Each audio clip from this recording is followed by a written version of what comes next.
Hello gamers, welcome to tonight on Magehammer's Game Table Cast Crusades Solo RPG Delve 11 Part 2. Apparently my iPhone was too full of stuff in the middle of filming.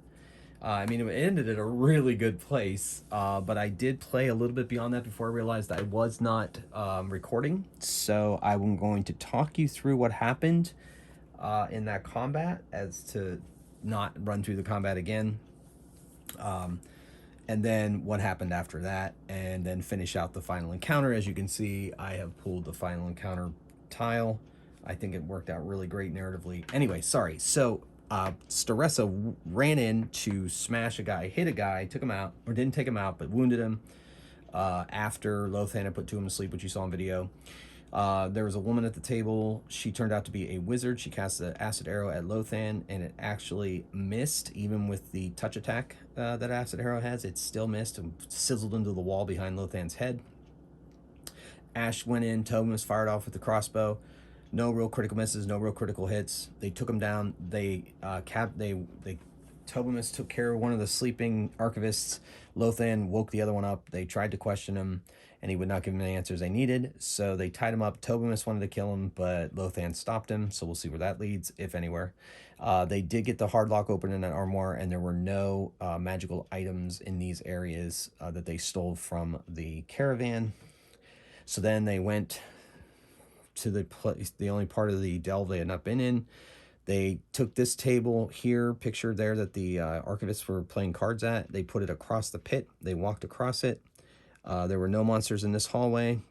They went around the hallway. They went to this door. They listened to the door. And they know that there are archivists on the other side because they're human voices.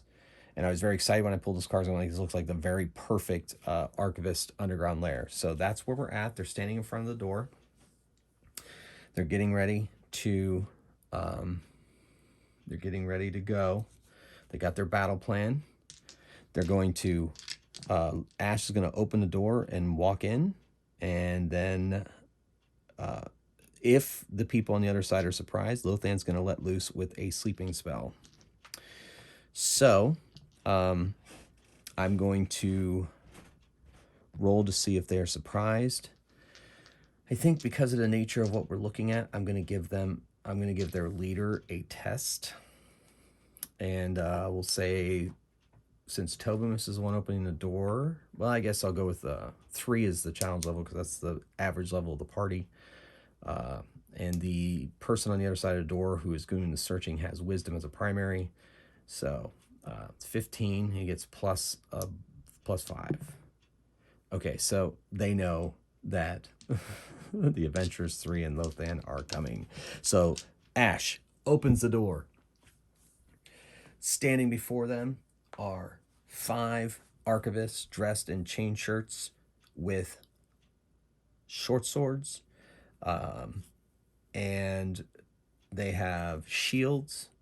And that means that there is a man standing there, and he also has a chain shirt and shield and a morning star, an ebon hafted morning star. He's got jet black hair, pale white skin, and there are crates right here, doors. And so Ash says, "Archivists, you must face justice." And Ash starts to head in, and we're going to roll initiative. All right, so Ash, not real fast there, Ash. Lothan's on a 4. Has that spell ready to go. Oh boy, that is not the best initiative. So the leader, dressed in black with the ebon hafted morning star, he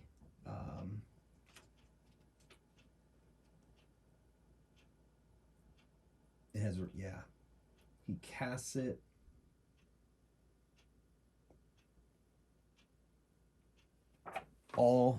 He casts it on all 4 of them. All 4 of them have -1 to hit and -1 saving throws against fear. Staressa, of course, is immune to that, the fear part, but she does have -1 to hit because she is under the effects of his Bane spell. So they have -1 to hit. I'm going to put this red die down to remind me that our party has -1 to hit for the duration of the Bane spell. So that's his action. The other 5 move in a line across these pillars here, and waiting to receive the attacks of the party. Lothan lets loose with a sleep spell. The man behind's like, "You fools, you should have attacked the spellcaster." And he puts so many asleep. Let's see how many.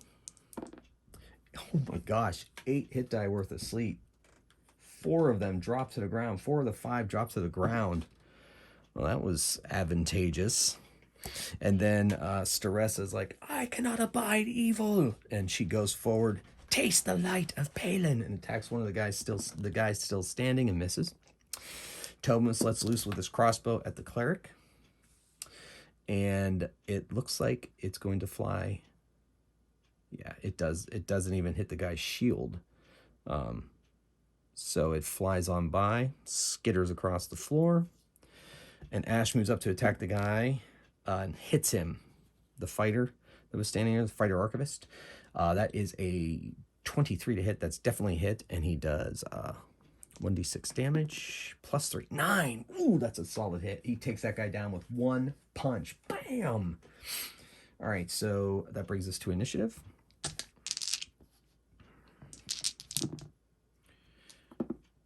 All right, so Staressa's not messing around. She gets a 10, 6. Lothan's going last. Tobimus is next to last, and the Archivist Cleric is there.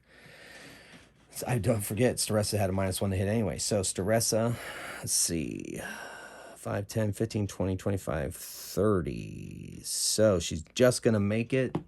She makes it up there, and she swings her Morning Star. She has a -1 to hit with this. That's a hit, even with the -1. She smacks the cleric, gets through his defenses. Her Morning Star hits for 10 damage on the cleric. Ooh. You'll pay for that. And Ash goes, "I hardly think so." He dashes forward with that supernatural speed that he has and misses. And then the cleric, he casts a spell at Staressa. He's desperate. He's hoping he can take her down before she smacks her with that nasty warhammer of hers again. Where is it? So I believe she gets to make a saving throw. He waves her hand at him. She has a saving throw. He is 3 hit die, so she has it's a wisdom save. So 18, 21. So she has to get a 21, or else the spell's going to affect her. All right, and she gets her level plus her wisdom modifier. She gets a +5 to this roll, and she needs a 21. Oh, she made it. She refuses to be paralyzed by this foul, horrible creature. Plus, I think she even gets a bonus against his saving throws. Yeah, let's the divine armor +2 armor class and saves versus evil. Yeah, so she would have even gotten an extra +2 on top of that. But man, she made it easily. She's not gonna bow to this guy. So then she gets to attack. So she swings at him. Even with her -1, I think she's gonna miss. She misses with her -1, even without the -1. Tobimus, he goes over and well, since there's nobody that's going to be able to wake those guys up, he actually lets loose with his crossbow at the cleric and misses. And then Lothan lets loose with his wand of magic missiles. 3 magic missiles streak towards the cleric. 4, 5, 8 damage, and that's enough to fell him. Tobimus takes care of 3 and ties up 1 of the archivists. Actually, they don't have a lot of rope left, but you know what? The archivists might have some. So they're going to tie all of the sleeping ones up, and they're going to take them back to face justice. Maybe. They'll figure it out.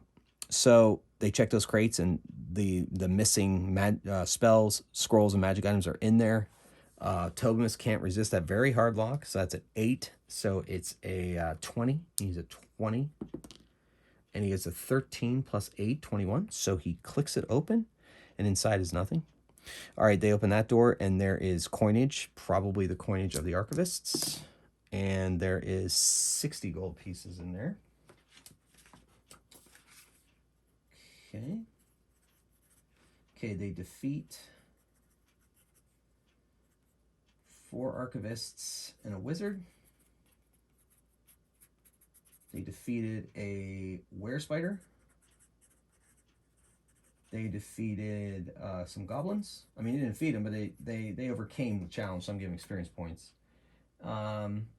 They defeated 5 archivists and their head cleric. The head cleric is carrying a wonderful looking morning star, and it does have an ebon haft, but Staressa, you know, when Lothan cast magic, detect magic on the stuff that was stolen to make sure that it is the real stuff, it was, but he also noticed that the guy's morning star was glowing, and Staressa says, I shall take this morning star and bring it to the light of Palin, so that it shall do new evil no more, and I shall wield it in the name of Palin. So she has a morning star +1. Staressa, I'll write that on her thing later. So that'll help too. And then they get all that stuff. They're going to have to haul that stuff out of here. So I believe I did get one of the spells was floating disc. Yes. So Lothan's going to create floating discs. They're going to lay the cates on it. It's going to follow them out of this delve. They check the bedrooms. The beds have been slept in. Tables, there's some provisions. So they were planning on staying here for a while. But Lothan says, if they're going to be staying here for a while, that means someone may be coming to collect these items. Well, I suppose we don't have the manpower to set up an ambush. Let's just get out of here with our possessions. So they leave. I'm going to say that the bad guy has in gems, just personally on him, 160 gold pieces in gems, and the magic, the morning star +1. He has the unholy symbol of Tome, which they believe Tome wants them to go out in the world. So it's basically a book with some pages torn. They don't take that. They leave it. They're going to leave Werespider tied up. Let the goblins take care of him or not. And so they load the crates on the floating disc, and they work their way out of the delve. And he has to keep casting floating disc. So anyway, but they make their way back after a week to Hawktree, and then we'll see where that leads next. They'll probably will they be approached by Talendra of the Shields to find out how her mission went against the caravan that was supposed to be attacked by more archivists. Is this just the beginning of archivist activity in the area? What are they up to? Why are they raiding caravans and wagons and magic items in this area? I guess those questions may or may not be answered in our next episode. So until then, once again, ladies and gentlemen, thanks for watching. Sorry for the mix-up and the reason that this has been broken into 2 videos this week, but hopefully you stuck around for the second video after watching the first so that you can find out what happened. Thanks again coming along with me on this gaming journey. I really appreciate your support. I appreciate all the back and forth in the comments. It's great to know that I'm not out here gaming by myself. Even though I am gaming by myself, I still have a blast, but it's fun to share it with you guys. So once again, thanks again for everything. Thanks for the support. And hopefully you'll join me for my next video. But until then, keep on rolling dice and playing games. This is Magehammer, out.